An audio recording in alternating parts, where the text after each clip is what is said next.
Hi viewers, good evening to one and all. ఈరోజు మనం గౌరవనీయులైన రెవరెండ్ డాక్టర్ పిపి దాసన గారి ఇంట్లో ఉన్నాము. ఇవాళ 31 డిసెంబర్ 2023, రేపైతే మనం నూతన సంవత్సరంలో అడుగుపెట్టబోతున్నాము. మరి భారతదేశ ప్రజలకు, క్రైస్తవ సంఘాలకు, రాష్ట్ర ప్రజానికానికి దాసన గారు ఏం సందేశం ఇవ్వాలనుకుంటున్నారు ఆయన మాటల్లోనే తెలుసుకుందాం. Good evening sir. Good evening. One voice news channel బృందానికి మరి చాలా ధన్యవాదాలు మీరు మా ఇంటర్వ్యూకు వచ్చిందండి. అయితే విషయం ఏంటంటే, భారతదేశ ప్రజలకు, తెలంగాణ రాష్ట్ర ప్రజలకు, ఇటు ఆల్ డినామినేషన్ క్రైస్తవ సంఘాలకు మరియు హైందవ సంఘ మిత్రులకు మరియు ఇస్లామిక్ మిత్రులకు, సర్వమానవాళికి నేను ఈ పాత సంవత్సరం గతించిపోతున్న సందర్భంలో, కొత్త సంవత్సరంలో అడుగుపెట్టే శుభ సందర్భంగా నేను భారతదేశ ప్రజలందరికీ కూడా శుభాభివందనాలు తెలియజేస్తున్నాను. మరి అందరి కుటుంబాలు కూడా ఆరోగ్యంగా, ఆర్థికంగా, ఆధ్యాత్మికంగా అన్ని కుటుంబాలు వరదిల్లాలని నేను మంచి దీవెనకరంగా ఈ నూతన సంవత్సరం అంతా కూడా దీవెనకరంగా ఉండాలని నేను నా హృదయపూర్వకంగా నేను ఆ ప్రభువైన యేసుక్రీస్తు వారిని మరి వారి యొక్క ఆశీస్సులు అందరిపైన ఉండాలని వేడుకుంటున్నాను. దాసన గారు, థ్యాంక్ యూ సో మచ్. మా తరపు నుంచి, మా వన్ వాయిస్ బృందం తరపు నుంచి మీ విలువైన సమయాన్ని, మీ శక్తిని, మీ అనుభవాన్ని మాకు మరి మా వన్ వాయిస్ టీవీ ప్రేక్షకులకి ఇచ్చినందుకు సంతోషాలు తెలుపుకుంటూ, నూతన సంవత్సర శుభాకాంక్షలు తెలుపుకుంటూ మా వన్ వాయిస్ బృందం తరఫు నుంచి మీకు ఒక ప్రత్యేక కానుక తీసుకొచ్చాం సార్. Thank you. మీకు కూడా మీ వన్ వాయిస్ న్యూస్ ఛానల్ కు, అదేవిధంగా తెలంగాణ రాష్ట్రం ఉన్నటువంటి electronic media, paper media, press media కూడా ఇటు నేను నూతన సంవత్సర శుభాకాంక్షలు, అందరికీ నూతన సంవత్సర శుభాకాంక్షలు తెలియజేస్తున్నాను. అదేవిధంగా హెల్త్ సర్వీస్ అందించే వాళ్లకు, కార్మికులకు, కర్షకులకు, రైతులకు, రైతు బిడ్డలందరికీ, దేశంలో ఉన్నటువంటి మరి గవర్నమెంట్ ప్రతి డిపార్ట్మెంట్ కు, మన ముఖ్యమంత్రి రేవంత్ రెడ్డి గారికి, మినిస్టర్స్, ఎమ్మెల్యేస్ మరి అందరు కూడా మంచి ప్రజా పరిపాలన అందించాలని ఒక లక్ష్యంతో ఉన్నటువంటి ఆ లక్ష్యము ఈ 2024లో సక్సెస్ఫుల్ కావాలని మా యొక్క విన్నపాలని మీరు ప్రజలకు తెలపడానికి కల్పించిన అవకాశాన్ని బట్టి కూడా మీకు వందనాలు తెలియజేస్తున్నాను. చిన్న గిఫ్ట్ మీకోసం తీసుకొచ్చాను sir.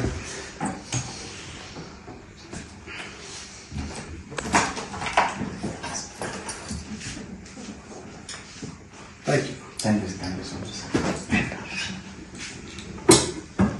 Thank you so much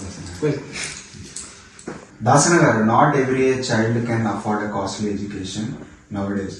ప్రస్తుతం ఉన్న పరిస్థితులలో ప్రైవేటీకరణ అయినటువంటి విద్యా సంస్థలో మధ్యతరగతి లేదా వెనుకబడిన తరగతిలో పుట్టినటువంటి ఏ విద్యార్థి అయినా ఈ ప్రస్తుతం ఉన్న ధరలలో చదువుకునే అవకాశం చాలా తక్కువ ఉంటుంది. మరి ఇటువంటి పరిస్థితులలో విద్యా రంగాన్ని ఏ రకంగా ప్రోత్సహిస్తే బాగుంటుందని మీరు అనుకుంటున్నారు?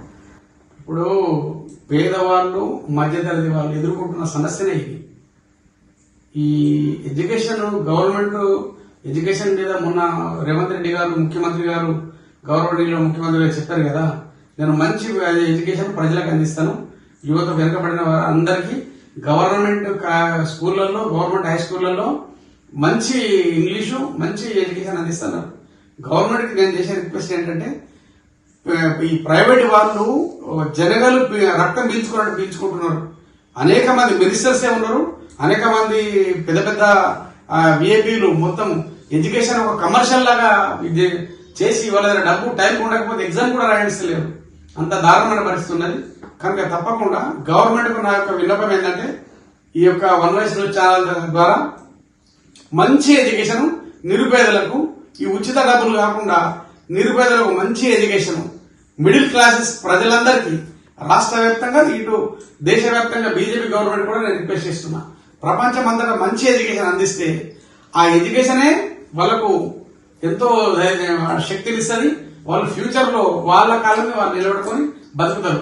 అంటే నేను చెప్పే సందేశం ఏంటంటే, మనము ఐక్యతతోని, ఐకమత్యంతో మతాల పక్క పోతున్నాం. మనుషులందరం ఇప్పుడు మనం గవర్నమెంట్ స్కూల్లో చదువుకుంటాం, అన్ని మతాలలో చదువుకుంటారు. నేను గవర్నమెంట్ కూడా రిక్వెస్ట్ చేసేది ఏంటంటే ఈ ప్రైవేట్ కాలేజీలు అడ్డంగోలు ఫీజులు తీసుకుంటా ప్రైవేట్ కాలేజీలు యువతని భ్రష్టు పట్టిస్తుంది. దానికి నేను ఇచ్చే సందేశం ఏంటంటే గవర్నమెంట్ కాలేజీలలో స్కూళ్ళలోనే హై క్వాలిటీ మంచి క్వాలిటీ ఎడ్యుకేషన్ ఇవ్వాలి, మంచి క్వాలిటీ స్టడీ ఇవ్వాలి గవర్నమెంట్. అప్పుడు మనకు గవర్నమెంట్ ద్వారా కొద్దిగా సపోర్ట్ దొరుకుతుంది. ఎంతో మంది ఒకసారి మల్లారెడ్డి కాలేజీలో ఫీజు కట్టలేక బయట నిలబెట్టినారు. ఎగ్జామ్ నడుస్తున్నది, నా ఎగ్జామ్ ఖరాబ్ అయిపోతుంది, ఒక ఇన్స్టాల్మెంట్ కట్టలో 50,000 అని చెప్పంటే నేను ఫోన్ చేశాను. ఫోన్ చేస్తే ఆయన మల్లారెడ్డి గారికే ఫోన్ చేశాను, ముఖ్యం మన మినిస్టర్ మల్లారెడ్డి గారికే ఫోన్ చేశాను. బిషప్ గారు నీ జేబులో ఉంటే పైసలు కట్టు, నేను ఫ్రీ అంటే నేను చెప్పను, నేను నాదేమో సత్రం అనుకుంటున్నా ఫ్రీ చెప్పడానికి అని అన్నాడు. లేదండి అతను ఎగ్జామ్ అయిపోయినాక వారంలో పంపిస్తాడు కదా అంటే, మరి వారం వరకు నువ్వు ఇవ్వంటాడు. అంటే ప్రైవేట్ కాలేజీలో రక్తం పీల్చుకొని అంటే జనిగలు కదా బర్రెని బట్టి రక్తం పీల్చుకుంటే ఎట్లనో ఆ విధంగా ఈ ప్రైవేట్ కాలేజీలన్నీ అంటే పేదవాళ్ళ రక్తం పీల్చుకుంటున్నాయి. పేదవాళ్ళకు కూడా ఏంది ప్రైవేట్ కాలేజీలో చదువుకుంటానే గొప్పడవుతాడని ఒక ఆశపడ్డారు పాపం. ఇప్పుడు ఈ చైతన్య నారాయణ వీళ్ళు కొని గుంటూరులో అక్కడ విజయవాడలో అక్కడక్కడ పెట్టి వీళ్ళు చేయడంతో గవర్నమెంట్ అప్పుడు కొద్దిగా సరైన డెవలప్మెంట్ లేక ఒకప్పటి తిరిగి లేదు కదా. ఇప్పుడు డెవలప్మెంట్ ఇప్పుడు మన రేవంత్ రెడ్డి గారు ముఖ్యమంత్రి గారు ఏమని చెప్పారు, ప్రతి గ్రామంలో మండలాల్లో ఇంగ్లీష్ మీడియం పెడతాడు. ఈ విధంగా ఇంగ్లీష్ మీడియం అందించుకుంటూ మంచి ఎడ్యుకేషన్ అందిస్తే యువత నీకు సలాం జీవితాంతం బతికినడుగులు నీకు సలాం కొట్టి నీకు కృతజ్ఞత ఉంటుంది. కనుక యువతి యువకులకు నేను రిక్వెస్ట్ చేసేది, మీరు మీ ప్రాంతంలో మీకు ఏం కోరుతుందో గవర్నమెంట్ కు ప్రజాపాలన పెట్టారు కదా ముఖ్యమంత్రి గారు, మీరు లెటర్ పెట్టండి. మీ గ్రామాలకు వెళ్ళి, మీ జిల్లాలకు వెళ్ళి, మీ పట్టణాలకు వెళ్ళి, ఎక్కడ ఉంటే అక్కడికి వెళ్ళి మాకు ఇది కావాలి, ఇక్కడ ఇది కొడుతున్నది. ఒకవేళ ఎడ్యుకేషన్ అయిపోయింది పట్టుకున్నారు, స్పోర్ట్స్ ఆడండి, హెల్త్ కి హెల్త్, ఫిట్నెస్ కి ఫిట్నెస్. ఆ స్పోర్ట్స్ ద్వారా ఎన్నో రకాల ముందుకెళ్ళొచ్చు. రేపు దాన్ని ఆర్మీలో కానీ పోలీసులో కానీ మీకు రిక్రూట్మెంట్ వచ్చిందనుకో మీరు దాంట్లో విన్ కావచ్చు. కనుక ఏది అంటే మనం పని హార్డ్ వర్క్ చేస్తే అది ఏది మనకు వృధా అనేది కాదు. ఇది నా రిక్వెస్ట్. కనుక యువకులకు నేను ఇచ్చే సందేశం ఏంటంటే, దయచేసి మనం ఈ కొత్త సంవత్సరం అంతా మీ అమ్మ నాన్న గర్వపడే పని చేయండి, మీ బ్రదర్స్ మీ సిస్టర్స్ గర్వపడే పని చేయండి. మీ రాష్ట్రం ఎంత మంచి గ్రామస్తులు, ఎంత మంచి బిడ్డలు అని చెప్పేసి మిమ్మల్ని ఊడ్చి పొగుడుకునే గొప్ప పనులు చేయండి. ఆటోమేటిక్ మీ ద్వారా ఈ దేశంకు గొప్ప పేరు వస్తుంది. ఈ రాష్ట్రానికి పేరు వస్తే దేశంకి వచ్చినట్టే. పలానా తెలంగాణ రాష్ట్రం నుంచి వీరులు శూరులు బయలుదేరినట్టు ఉండాలి. ఇది నా పిలుపు. ఇది హిందువులు కానీ క్రిస్టియన్స్ కానీ ముస్లిమ్స్ కానీ అందరికీ నా విన్నపం ఇదే. వట్టి ఉన్నప్పుడు ఎవ్రీ సండే కానీ ఎవ్రీ ఫ్రైడే కానీ వట్టి ఉన్నప్పుడు ఆధ్యాత్మికంగా దైవాన్ని మాత్రం తలుచుకోండి. దైవాన్ని ఏ దేవుడు ఉన్నా మనం దేవుడిని ఆరాధించుకుంటూ ఉండాలి, పూజించుకుంటూ ఉండాలి, ప్రార్థించుకుంటూ ఉండాలి, నామ చేసుకుంటూ ఉండాలి. కానీ పని చేసుకుంటూ ఉండాలి. సోమరు తింటాం పంటం అంటే మాత్రం తట్టా పుట్ట పెరుగుతుంది, తింటే రోగాలు వస్తాయి. ఆ తర్వాత హాస్పిటల్లో పెట్టలేక చచ్చిపోతాం. విన్నారా? మనము తింటూ పంటూ ఉంటే వచ్చేది ఏంటంటే మనకి తట్టా పొట్ట, రెండవది నిండు పెయిన్ రోగాలు. ఇప్పుడు నేను 120 కేజీలు నొట్టి నాకు నేను హెల్త్ కాపాడుకుని భయం వేసింది. కొన్ని ప్రాబ్లమ్స్ వచ్చినాయి.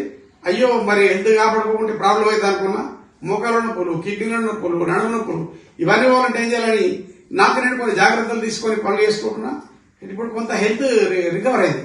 ఇప్పుడు 80 కిలోలు అయినా. ఈ విధంగా హెల్త్ కాపాడుకోవాలంటే హార్డ్ వర్క్ మించింది ఇంకేం లేదు. మనం ప్రత్యేకమైనటువంటి జిమ్లకు పోయి డబ్బులు పెట్టి ప్రత్యేకమైనటువంటి ట్రైనింగ్ అవసరం లేదు. నువ్వు బర్రెపెండ తీస్తావా, కట్టెలు అమ్ముతావా? నేను కట్టెలు అమ్మినా, బర్రెపెండ తీసిన, నేను హార్డ్ వర్క్ కూరగాయలు అమ్మినా, పండ్లు అమ్మినా, అల్లం ఆలుగడ్డలు టమాటాలు ఉల్లిపాయలు తీసుకుపోయి మార్కెట్లన్నా తిప్పుకుంటా అమ్మినా. కష్టపడ్డా బాగుపడ్డా. ఈ విధంగా కష్టే ఫలి అన్నాడు దేవుడు. కష్టే ఫలితం అంటే కష్టపడ్డ వాడికి ఫలితం తప్పకుండా దొరుకుతుంది. కనుక కష్టపడండి, బాగుపడండి, మీ ఇల్లుకు పేరుదండి, మీ గ్రామంకు పేరుదండి, మీ ఫ్యామిలీకి పేరుదండి. దాసన్న గారు, మీకు పిల్లలైనా కానీ యూత్ అయినా కానీ చాలా ఇష్టం అన్నట్టు తరచూ వింటూ ఉంటాము.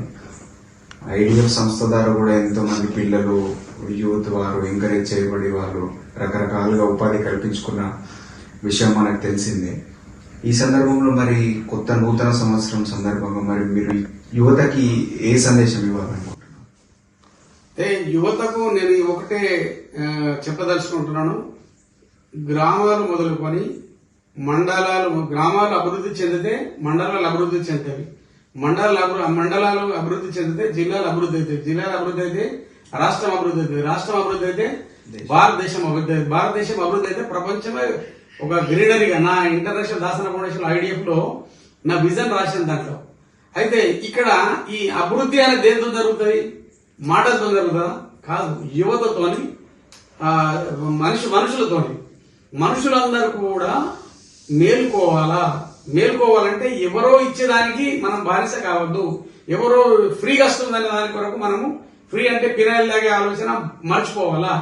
యువతకు నేను ఇచ్చేటువంటి భారతదేశంలో ఉన్నటువంటి ప్రజలందరికీ, వారు హిందువులే గాని, క్రైస్తవులే గాని, ముస్లింలే గాని, ప్రతి ఒక్కరికి నేను ఈ యొక్క మరి వన్ వాయిస్ న్యూస్ ఛానల్ ద్వారా తెలియజేస్తున్నటువంటి సందేశం ఏంటంటే, ఈ నూతన సంవత్సర శుభాకాంక్షలు మీ అందరికీ కూడా తెలియజేస్తూ, మరి యువతి యువకులారా, మీ జీవితాలు మీ దేశాన్ని బాగుపరచాలన్నా, దేశమును రాష్ట్రముని మీ గ్రామముని మీ ఉన్న ఊరు మీ కన్న ఊరు మీ ఇంటి పేరు నిలబెట్టుకోవాలన్నా, రోడ్ బాల్ చేసుకోవాలన్నా మీ చేతిలో ఉన్నది. మీరు బాగుపడి మంచి ఆలోచన, మంచి ప్రవర్తన, సత్ప్రవర్తన ఎప్పుడు వస్తుంది? హిందూ ధర్మము ఆధ్యాత్మికమైన మార్గం అని ఉండాలా, క్రైస్తవ ధర్మం అని ఉండాలా, ముస్లిం ధర్మం అని ఉండాలా, ఏదో ఒక మెడిటేషన్ ధ్యానము, ఏదో ఒక ఆలోచన అంటే ధ్యానం అనేది ఉండాలా. ఏ ధ్యానం నీకు ఒకవేళ నువ్వు నాస్తికుడు అనుకో, కనీసం ఒక యోగా ధ్యానం చేసుకుంటున్నా ఉంటే దాని ద్వారా కానీ పని చేసుకొని బతకడం అనేది అంటే చాలా ప్రాముఖ్యమైన విషయం. పని చేసుకుంటూ బతికితే కంపల్సరీ ప్రతి మనిషి బాగుపడతాడు. పని చేసుకుంటూ బతికితే బాగుపడతాడు. అంటే బాగుపడడంతో ఆర్థికంగా మెరుగైతాడు, ఆరోగ్యంగా ఉంటాడు, ఇంకో ఎవరికి చేతులు దాపకుండా ఉంటాడు. లేవగానే అప్పల వరకు తిరిగే పరిస్థితి రాదు. అదే నేను యువతకి ఇచ్చే సందేశం ఏంటంటే, ప్రతి ఒక్కరు కూడా కష్టపడి పని చేసుకోవడం నేర్చుకోండి. ఇంట్లో యూట్యూబ్లు ఈట్యూబ్లు చూసుకుంటే పొద్దు గడిపి సమయం వృధా చేయొద్దు. మనకు నెట్ ఫ్రీ వస్తుంది కదా అని చెప్పేసి దినమంతా వృధా చేస్తే లక్షలాది మంది కళ్ళు ఖరాబ్ చేసుకుంటున్నారు, బ్రెయిన్ ఖరాబ్ చేసుకుంటున్నారు, హాస్పిటల్ బాగుతున్నారు. వాళ్ళందరికీ నాకు విజ్ఞప్తి ఏంటంటే, మీరు ఏదో ఒక జాబ్ చేసుకుంటూ గవర్నమెంట్ మీద మీరు ఎప్పుడు కూడా అలగద్దు. సెంట్రల్ గవర్నమెంట్ కానీ స్టేట్ గవర్నమెంట్ కానీ దయచేసి మన గ్రామంలో ఏమి కొదువు ఉన్నది, ఏం తక్కువ ఉన్నది, ఏమి చేస్తే మన గ్రామంలో 4 పైసలు సంపాదించగలుగుతామని గ్రామం నుంచి యువత ఒక ఆలోచనలోకి రావాలా. పట్టణాల ప్రాంతాల్లో ఉన్నవారు పట్టణంలో ఉన్నటువంటి ఆలోచన తెచ్చుకోవాలా, జిల్లాల పరిధిలో ఉన్నటువంటి వారు వాళ్ళ ఆలోచన తెచ్చుకోవాలా. అంటే ఏం చేసుకుంటే మీరు ఆర్థికంగా నేను ఛాలెంజ్ చేసి చెప్తున్నా, ప్రతి వ్యక్తి 50,000 నుంచి ₹1,00,000 వరకు సంపాదించేటువంటి శక్తి మన చేతిలో ఉంది. మనకెవరు గవర్నమెంట్ జాబ్ ఇవ్వడం కాదు, గవర్నమెంట్కే మనం ట్యాక్సీలు కట్టచ్చు. అంత మనము ఇన్కమ్ సోర్సెస్ అంటే రకరకాల చిన్న పరిశ్రమలు పెట్టుకొని ఇప్పుడు అగ్రికల్చర్స్ కానీ టైప్ ఆఫ్ వ్యాపారాలు చేసుకుంటూ మనము పనిలో ఉంటే మనము ఆ పని మనకు మంచి ఆలోచన నేర్పుతుంది, టైం వేస్ట్ పనులు ఉండవు, మళ్ళీ మన సమయం కూడా గడుస్తుంది. మనము ఎప్పుడైతే మనము పనిమంతులమైతామో, పనిమంతులు అయినప్పుడే గుణవంతులు అవుతారు. గుణవంతుడైనప్పుడే నలుగురు డబ్బులు సంపాదించుకోగలుగుతాడు. నలుగురు డబ్బులు సంపాదించుకున్నప్పుడు ఆర్థికంగా నీ ఇంటికి, నీ కుటుంబానికి ఏ లోటు ఉండదు. ఇది నేను భారతదేశ ప్రజలందరికీ, సర్వ మతాలకు, సర్వ యువతకు నేను నా యొక్క ఇంటర్నేషనల్ దాసన ఫౌండేషన్ తరపు నుంచి, ఇంటర్నేషనల్ భీమ్స్ ఫౌండేషన్ తరపు నుంచి వన్ వాయిస్ న్యూస్ ఛానల్ ద్వారా నేను ప్రజలకు తెలియజేస్తున్న నమస్కారాలు పెట్టి, దయచేసి తాగుడుకు బానిసలు కాకండి, సిగరెట్లు తాగి క్యాన్సర్ తెచ్చుకోకండి, గుట్కాలు తిని రోగాలు తెచ్చుకోకండి. ఈ కొత్త సంవత్సరము మీ తల్లిదండ్రిని సంతోషపరిచేటువంటి పనులు చేయండి. నీ దేశం గర్వపడే పనులు చేయండి. నీ రాష్ట్రం ఉప్పొంగి మా ప్రజలు ఈ విధంగా గొప్ప గొప్ప పనులు చేస్తున్నారు అనేటువంటి ఉప్పొంగే పనులు చేయండి.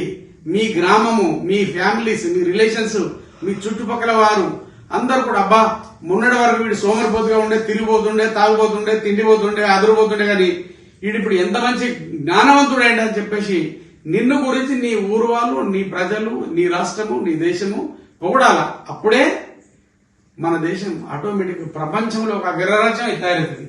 ఎందుకంటే ఇక్కడ మన దేశం గొప్ప దేశం కావడానికి మతాలు అవసరం లేదు.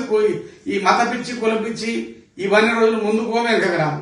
ఎవరి మతాలలో వాళ్ళు 2 గంటలు మార్నింగ్, ఈవినింగ్ ఎప్పుడు టైం దొరికినప్పుడు మెడిటేషన్, ధ్యానం చేసుకోవాలి, పూజలు చేసుకోవాలి, కానీ ప్రార్థన చేసుకోవాలి, నమాజ్ చేసుకోవాలి. కానీ పనిమంతులుగా ఉండాలా. పనిమంతులు ఉంటేనే గుణవంతులు అవుతారు. గుణవంతులైనప్పుడే చెడు వ్యసనాలన్నిటికీ దూరం అవుతారు. అప్పుడు మీ ముఖ్యమంత్రి గారే మిమ్మల్ని పిలిచి స్వాగతించి, ఇక్కడ మీ గ్రూప్ కు 10 మందికి నేను 10 ఎకరాల ల్యాండ్ ఇస్తున్నా, మీరు పలానా పని చేసుకోపోరు అని చెప్పి ప్రతి రాష్ట్రంలో ఉన్న ముఖ్యమంత్రులు పిలిచి మాకు పని అప్పగిస్తారు. ఇది గ్రామాల నుంచి మనము ఆరంభించాలి. గ్రామాల నుంచి ఆరంభిస్తే దేశం వరకు, స్టేట్ వరకు, అది ముఖ్యమంత్రి గారి దృష్టి వరకు వచ్చేటట్టు చైతన్యం రావాలా యువతలో. మనము ఎప్పుడు గాని ఈ మతాలు, నీకు ఎలక్షన్లు రాగానే బీజేపీ గడబడా, కాంగ్రెస్ గడబడా, ఇంకా రకరకాల పార్టీకి ఇవన్నీ పట్టించుకోవద్దు. పని మీదనే నీ దృష్టి ఉండాలి.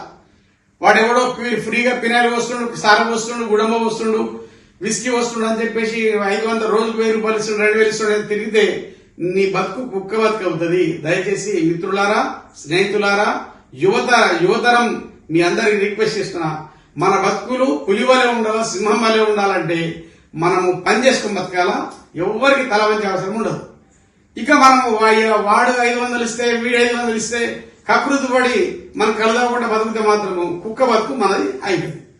ఈ 2023 గతం అంటే గతాన్ని మర్చిపోము, నూతనంగా బ్రతకడం నేర్చుకోము అన్నది ఒక శాస్త్రం. ఆ విధంగా నూతనంగా నేర్చుకోవాలంటే నూతన ఆలోచనలు, నూతన థింకింగ్స్, నూతన తలంపులు, నూతన ఉద్దేశాలు, నూతన ఆలోచనలు నీ లోపల పుట్టాలి. స్వామి వివేకానంద చెప్తాడు ఏమని, ఎప్పుడు కూడా సోమరిగా ఉండద్దు అంటాడు.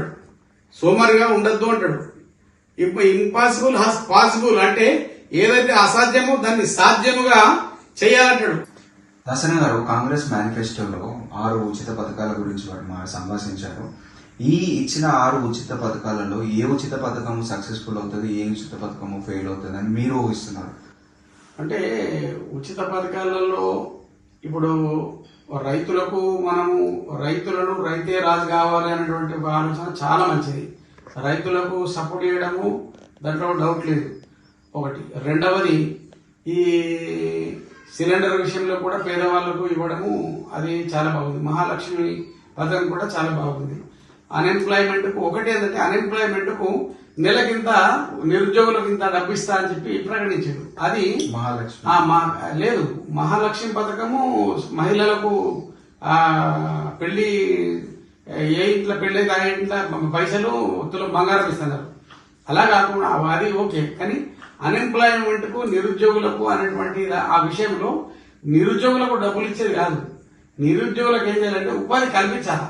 గవర్నమెంట్ ఏం చేయాలంటే గవర్నమెంట్ జాబ్లే ఇవ్వాలని లేదు రూల్స్. గవర్నమెంట్ మా గ్రామాలలో ఇంత బీడు భూములు ఉన్నాయి, ఇంత పడిత భూములు ఉన్నాయి అంటే వాళ్లకు స్మాల్ ఇండస్ట్రీస్, చిన్న పరిశ్రమలు పెట్టి రకరకాల పరిశ్రమలు ఉత్పన్నం చేసి గ్రామాలలో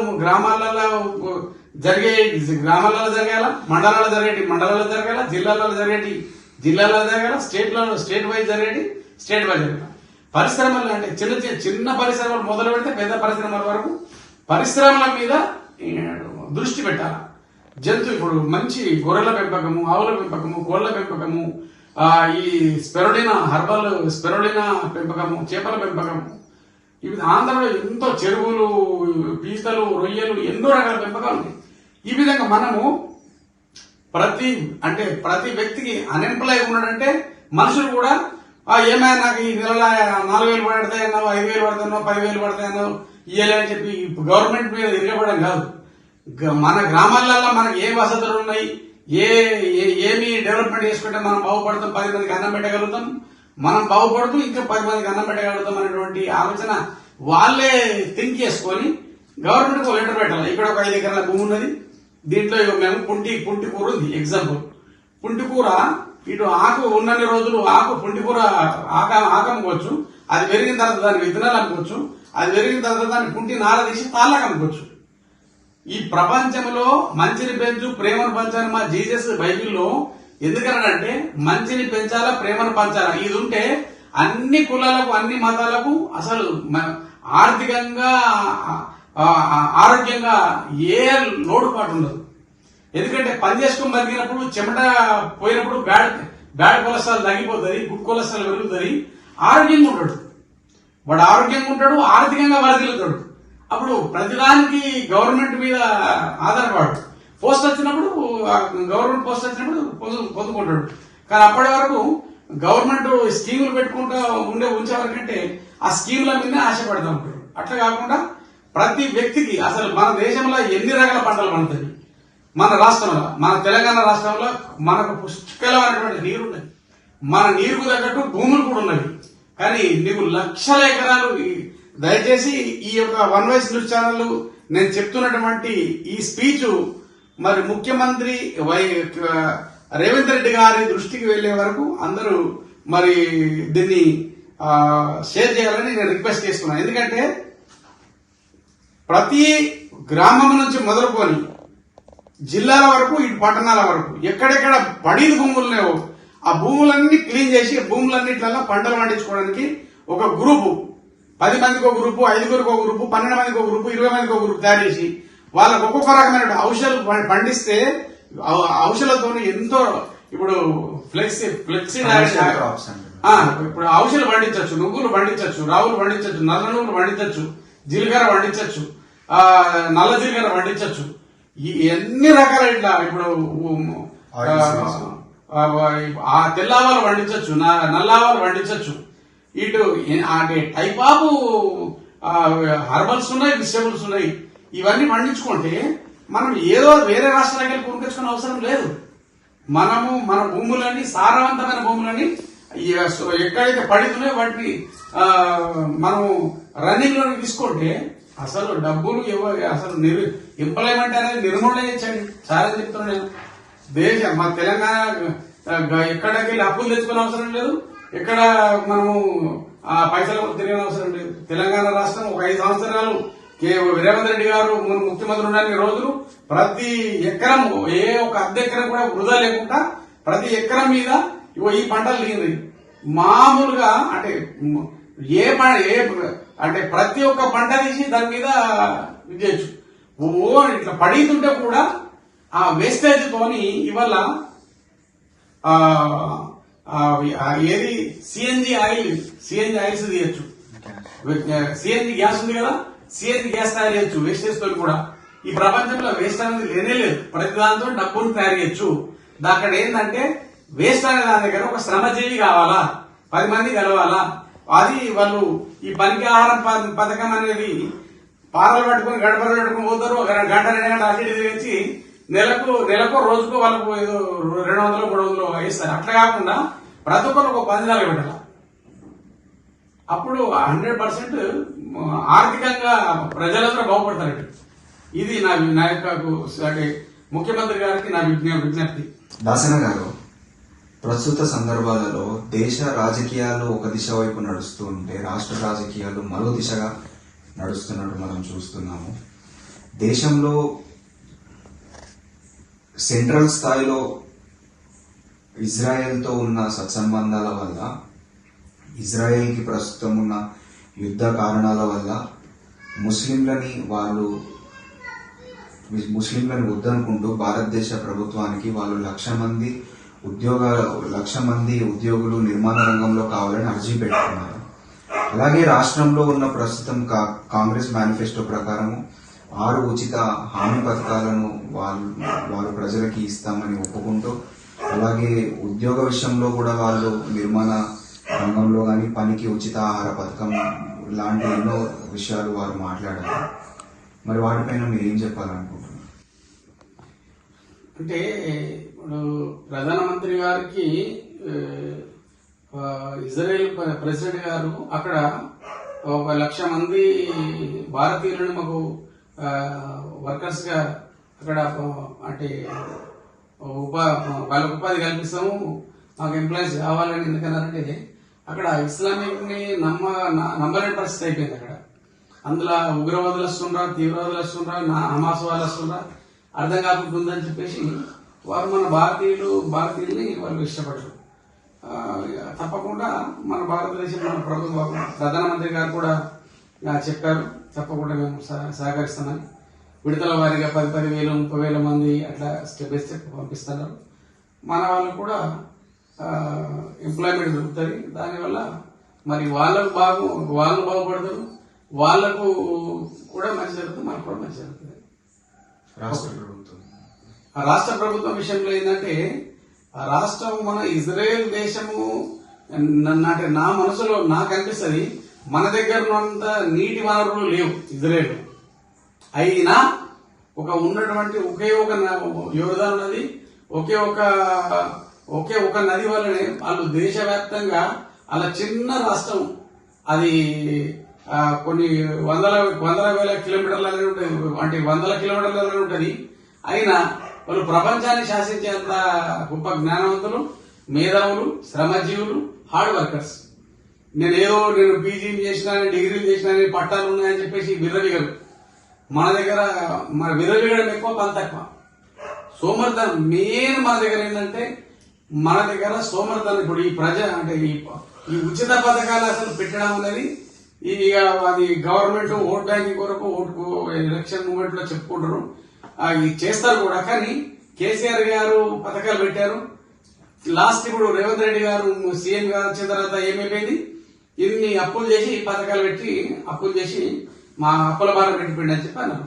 ఆ విధంగా అప్పులు కాకుండా ముందు ఇప్పుడు మొన్న మదక ద్రవ్యాలని, మత్తు పానీయాలని మొత్తం నిషేధిస్తున్నా, ఉక్కుపాదంతో అణిచివేస్తున్న ఎట్లా అన్నాడో అదేవిధంగా ప్రతి గ్రామం మొదలుకొని, ప్రతి మండలం మొదలుకొని, ప్రతి జిల్లాలు మొదలుకొని, ప్రతి పట్టణాలు రాష్ట్ర వ్యాప్తంగా సోమరిపోతులు ఎక్కడ సోమరిపోతులు ఉన్నా, చిన్నప్పుడు మేము చూస్తుంటే ముస్లింలో చిన్న పిల్లలు బ్రెడ్ ప్యాకెట్ చిన్న పొద్దున్న లేవగానే వాడు బ్రెడ్ ప్యాకెట్ ఎత్తి పెట్టుకుని డబుల్ రొట్టె అనుకుంటే, అరటి పండ్లు అనుకుంటే తిరుగుతుండే. అంటే ఇప్పుడు మేము కూడా చిన్నప్పుడు పాలం కూడా తిరుగుతుంది పొద్దున్న లేవగానే.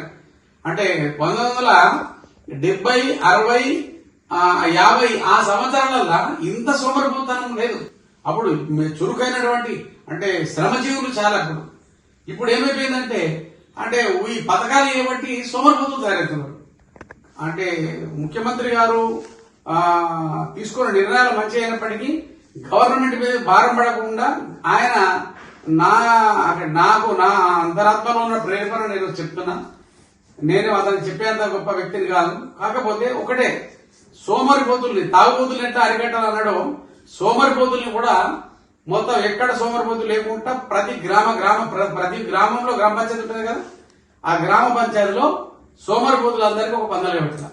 పనికి ఆహార పథకం ఏ విధంగా పెట్టారో ఆ విధంగా సోమరిపోతుల్ని, తాగుబోతుల్ని, నిద్రబోతుల్ని, తిండిబోతుల్ని, ఈ యొక్క అదురుబోతులు, టైం వేస్ట్ చేసేటువంటి వాళ్ళని ఊరికే ఒక గ్రూప్ తయారై ఏదన్నా చెడు వ్యసనాలకు అలవాటు పడకుండా వాళ్ళకి ఎప్పుడు ఏదో ఒక పని తలగబెట్టామనుకో, అప్పగించామనుకో 100% అది మెల్లమెల్లగా దేశమంతటా, స్టేట్ అంతటా స్ప్రెడ్ అవుతుంది. అంటే ఎక్కడ సోమరిపోతు కనిపించినా వాళ్ళకి ఏదో ఒక జైలు శిక్ష అంట, లేకపోతే ఏదో పనిష్మెంట్ ఇస్తారంట, వాళ్ళకి ఆ ఇల్లు కరెంట్ కట్ చేస్తారంట అని చెప్పేసి ఒక హెచ్చరిక పెడితే గవర్నమెంట్ ఏ ఇంట్లో సోమరిపోతుండడు. ఇలా రేపు అమ్మ చెప్పినా నాన్న చెప్పినా ఇన్ని పరిస్థితి ఉన్నది. అది గవర్నమెంటే యాక్షన్ తీసుకోవాలా. సోమరిపోతులు కనిపిస్తే అలా ఇల్లు కరెంట్ కట్టు, నల్ల కట్టు, ఇంకా ఏదైనా ట్యాక్స్, ఏదైనా పెనాల్టీలు పెట్టాలా. అప్పుడు ఆటోమేటిక్ ఒకటి. రెండోది ఏంటంటే ఇంకొక విషయం, గ్రామాలలో ఉన్నటువంటి బీడు భూములని, పడి భూముల్ని హర్బల్ మెడిసిన్స్ పెంచి, హర్బల్ మెడిసిన్స్ మంచిగా పండించుకొని తలా ఒక 5 సంవత్సరాలు 10 సంవత్సరాలు అన్ఎంప్లాయ్మెంట్ అందరికీ, నిరుద్యోగులకు, రైతులకు, భూమి లేని వాళ్ళందరికీ లీజ్ ఇవ్వాలి. లీజ్ ఇచ్చి ఆ భూముల ద్వారా వాళ్ళు మెడిసిన్స్ కానీ తినే ధాన్యాలు కానీ రకరకాల నువ్వులు కానీ ఓమ కానీ జీలకర్ర కానీ ఆవాలు కానీ ఎన్ని రకాలంటే అన్ని రకాలు ఉన్నాయి. ఆయుర్వేదంలో ఎన్నో రకాల మూలికలు ఉన్నాయి, ఎన్నో రకాల పంటలు ఉన్నాయి. అవి తీస్తే ముఖ్యమంత్రి గారు చెప్పిన 6 పథకాలు కాదు, ఇంక 20 పథకాలు కూడా పెట్టినా తప్పేం లేదు. ఎందుకంటే ఇన్కమ్ సోర్సెస్ గవర్నమెంట్కి ఎక్కువై ఉంటే అప్పుడు ప్రజలకు ఎంత సపోర్ట్ చేయొచ్చు. ప్రజలు అసలు వాళ్ళే అడగరు. వాళ్ళు నెలకు ఈ 5,000 6,000 కాదు, నెలకు వాళ్ళకి సంవత్సరం 6 నెలలకు ₹1,00,000 ₹2,00,000 వస్తున్నాయంటే ఇంకా వాళ్ళు 5,000 10,000 ఎందుకు అభివృద్ధి పడతారు? కనుక గవర్నమెంట్ చర్య తీసుకొని తలా ఎక్కడెక్కడ బీడి భూములు పడి భూములు వాటిని ప్రతి ఊర్లో ఎంక్వైరీ చేసి పలానా వ్యక్తి ఇంట్లో 4 పిల్లలు ఉన్నారు, వట్టి ఉన్నారు, అయితే వాళ్లకు ఖచ్చితంగా వాళ్ళకు ఒక పని కల్పించాలంటే ఓ 3 ఎకరాల భూమి ఇవ్వాలి. వాళ్ళు ఏదో ఒక హర్బల్ మెడిసిన్స్ పెంచుకుంటారా, అలోవెరా పెంచుకుంటారా, పిండి కూర పెంచుకుంటారా, వాళ్ళు ఏదైనా ఆయుర్వేదంలో ఎన్నో ఉన్నాయి. ఆ మూలికలను పెంచుకుంటూ అట్లా ఉపాధి, లేకపోతే వెజిటబుల్స్, లేకపోతే ఆర్గానిక్ ఆర్గానిక్ మనం తినే ధాన్యాలు పండించుకుంటే బియ్యము, జొన్నలు, రావులు, సజ్జలు, కొర్రలు ఎన్నో ఉన్నాయి. చెరిగలు, మినుములు, పెసలు, పప్పు ధాన్యాలు ఏదైనా సంపాదించి పండించుకొని అవి అమ్ముకుంటే ఆయన మనం నెల ఇచ్చేదానికంటే 10 సంపాదించుకుంటాడు. కష్టం చేస్తాడు, చెమట అడిపినప్పుడు రోగాలు రావు, డిసీజులు రావు, ఆరోగ్యంగా ఉంటాడు, డబ్బులు సంపాదించుకుంటాడు, అతనే 10 మందికి ఇచ్చేటట్టు ఉంటాడు. ఆ నిర్ణయం తీసుకోవాలని నేను నా యొక్క ఇంటర్నేషనల్ దాసన్న ఫౌండేషన్ తరఫు నుంచి నేను ముఖ్యమంత్రి గారిని రిక్వెస్ట్ చేస్తున్నాను. దాసన్న గారు, నూతన గవర్నమెంట్ ఫామ్ అయి ఈ నెలాఖరికి 1 మంత్ కావస్తుంది. చీఫ్ మినిస్టర్ గా రేవంత్ రెడ్డి గారు ప్రమాణ స్వీకారం చేసిన తర్వాత తను ఎన్నోసార్లు తన కాన్ఫరెన్సెస్ లో డిసెంబర్ నెలని ప్రత్యేకంగా మిరాకిల్ మంత్ అని తను చెప్పడం జరిగింది. అలాగే దీనికి ఉన్న ప్రత్యేకత ఏంటి? అలాగే కాంగ్రెస్ ప్రభుత్వం ఈ సెక్యులరిస్టిక్ ఫీలింగ్స్ ని ఎంకరేజ్ చేయడానికి ఈ 5 సంవత్సరాలలో ఈ మంచిని పెంచు ప్రేమని పంచు అనే కార్యక్రమాన్ని ముందుకు తీసుకోవడానికి కాంగ్రెస్ ప్రభుత్వం ఏ విధంగా పనిచేస్తుందని మీరు కోరుకుంటున్నారు? కాంగ్రెస్ ప్రభుత్వము ముఖ్యంగా కొత్తగా మరి దేవుడు ఆశీర్వదించి కాంగ్రెస్ ప్రభుత్వాన్ని గౌరవనీయులైన ముఖ్యమంత్రి రేవంత్ రెడ్డి గారిని దేవుడు తన నిండు ఆశీస్సులు అనుగ్రహించి అతను ఎన్నుకున్న దానికి మరి ఆయనకు, ఆయన ఎంబడున్నటువంటి మినిస్టర్ బృందానికి, కాంగ్రెస్ ప్రభుత్వానికి, మరి తెలంగాణ రాష్ట్ర ప్రజలందరికీ కూడా ధన్యవాదాలు తెలియజేస్తున్నాను. అయితే ముఖ్యమంత్రి రేవంత్ రెడ్డి గారు అనేక మార్లు మెరికల్ మంత్ ఎందుకన్నారంటే ప్రతి డిసెంబర్ క్రిస్మస్ సెలబ్రేషన్స్ ఉంటాయి కదా, ఒకటి. రెండవది ఆయన చాలా చోట్లు ప్రేస్కి వెళ్ళినప్పుడు కానీ బయట మీటింగ్ లో మామూలు జనంలో కూడా ఇది మెరికల్ మంత్, మెరికల్ జరగబోతుందని చెప్పి అన్నాడు. ఇది 100% వాస్తవం. ఇంకొక విషయం ఏంటంటే చాలా ఇంకా ఇండిపెండెంట్ చాలా మంది ఇండిపెండెంట్ గా నిలబడడంతో కొన్ని ఓట్లు చీలిపోయినాయి. లేకపోతే కనీసం 80 సీట్లు వచ్చాయి ఇది కాంగ్రెస్ ప్రభుత్వానికి. అయితే అయినా ఏదేమైనా మరి గత ప్రభుత్వం కూడా కేసీఆర్ గారు చాలా మంచి రైతులకు, చాలా ప్రజలకు మంచి పరిపాలన అందించారు. మహిళల మీద ఏదైనా ఇబ్బందులు జరిగితే యాక్షన్ తీసుకోవడము, ఇటువంటివన్నీ మరి చాలా మంచి రాష్ట్రాన్ని 10 సంవత్సరాలు మంచి పరిపాలించాడు. 9.5 సంవత్సరాలు మరి కేసీఆర్ గారు కూడా మరి చాలా వందనాలు. మరి దేవుడు అనుకున్న తీర్పుకు ఎవరేం చేయలేరు. అయితే దేవుడు ఈ యొక్క వైఎస్ రాజశేఖర రెడ్డి ఏ విధంగానైతే చాలా కష్టపడి మా ప్రభుత్వాన్ని పూర్తిగా అసలు కంటి కనబడకుండా పోయినటువంటి ఆ కాంగ్రెస్ ప్రభుత్వాన్ని 2004 లో ఏ విధంగా తెచ్చాడో అదే విధంగా మెరికల్ మంత్ అంటే అప్పుడు మెరికల్ జరిగింది, ఇప్పుడు కూడా మెరికల్ మంత్ గా జరిగింది. అయితే డిసెంబర్ 9 తారీఖు నాడు సోనియా గాంధీ గారు మరి కాంగ్రెస్ పార్టీ చీఫ్ సోనియా గాంధీ గారి యొక్క బర్త్డే గిఫ్ట్ గా తెలంగాణ ప్రభుత్వం ఇచ్చారు.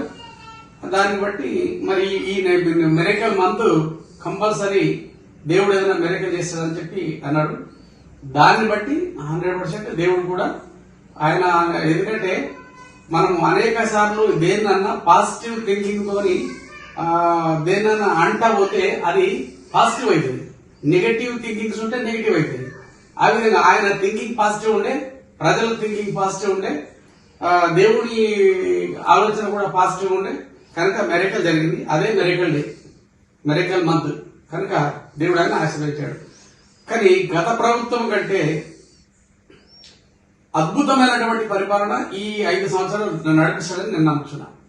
కారణం ఏంటంటే ఆయన రాగానే మొట్టమొదలు ఏమని మదక ద్రవ్యాలు, మత్తు పానీయాలు, మరి ఈ యొక్క డ్రంక్ అండ్ డ్రైవ్, ఈ హుక్కాలు, గుట్కాలు, ఇంకా అవేవో రకరకాల పేర్లు ఉంటాయి. నాకు కూడా అన్నది, షేర్ గారు కూడా మొన్న చెప్పాగా నాకు ఆ పేర్లే అన్నది అన్నాడు. వాస్తవం అది, రకరకాలు ఉన్నాయి. ఎందుకు ఇవన్నీ మదక ద్రవ్యాలు అనుకో, అవి ముందు అరికట్టాల, ఉక్కు పాదును పెట్టి అణచివేస్తా అన్నాడు. దీనివల్ల సగం తెలంగాణ రాష్ట్రం బాగుపడట్లేదు. ఎందుకంటే ప్రపంచంలో ఎప్పుడు కానీ దేశం బాగుపడాలంటే ఫస్ట్ తాగుబోతులు ఉండదు, రెండోది సోమరిపోతులు ఉండదు, మూడోది నిద్రపోతులు ఉండదు, నాలుగోది తిండిపోతులు ఉండదు, ఐదోది నిద్రపోతులు ఉండదు. వీళ్ళ ద్వారా ఏంటంటే టైం వేస్ట్, అంటే ఉపయోగం లేని, ఇప్పుడు ఉపయోగం లేని వాళ్ళ ద్వారా దేశం బాగుపడదు. ఇప్పుడు ఇజ్రాయెల్ దేశంలో 90 లక్షల జనాభా ఉన్నారు. ఆ 90 లక్షల జనాభా చిన్నపిల్లల నుంచి మొదలు పెడితే మరి ప్రతి మనిషి కూడా అక్కడ ఒక వీరుడుగా, ఒక సైనికుల్లా ఉంటాడు. అదే విధంగా మనం 4 కోట్ల ప్రజలు ఉన్నాము. 4 కోట్ల ప్రజల్ని కంట్రోల్ చేయడానికి పోలీస్ వ్యవస్థ ఎంత ఉన్నది? అది వాళ్ళే గవర్నమెంటే, పోలీసు వాళ్ళే వ్యవస్థ కంట్రోల్ చేయాలా, గవర్నమెంటే వ్యవస్థను కంట్రోల్ చేయాలంటే కాదు, మనుషుల్లో కూడా మార్పు రావాలి. అందుకొరకే ఆయన ఒక విషయం అన్నాడు. ఎందుకంటే మనుషులు బాగుపడాలంటే ముందు మతక ద్రవ్యాలు, మత్తు పానీయాలు అవి దూరంగా మనుషులకని చెప్పి మంచి సజెషన్, మంచి ప్లాన్, మంచి ఆలోచన, ఒక మంచి నిర్ణయం తీసుకున్నాడు ముఖ్యమంత్రి గారు. దానికి చాలా చాలా ధన్యవాదాలు తెలియజేస్తున్నాను. ఎందుకంటే తెలంగాణ ఇక్కడ నవాబుల రాజ్యం లాగా ఉన్నది. నవాబులు ఏంటంటే అంటే శాస్త్రం ఉన్నది. ఏది ఆ ఇంట్లో బియ్యం లేకున్నా గానీ బీసాలకు సంపంగా నూనె కావాలంటారంట. ఆ విధంగా తెలంగాణలో 4 కోట్ల జనాభా ఉన్నది, లక్షల ఎకరాల భూములు, కోట్ల ఎకరాల భూములు ఉన్నవి.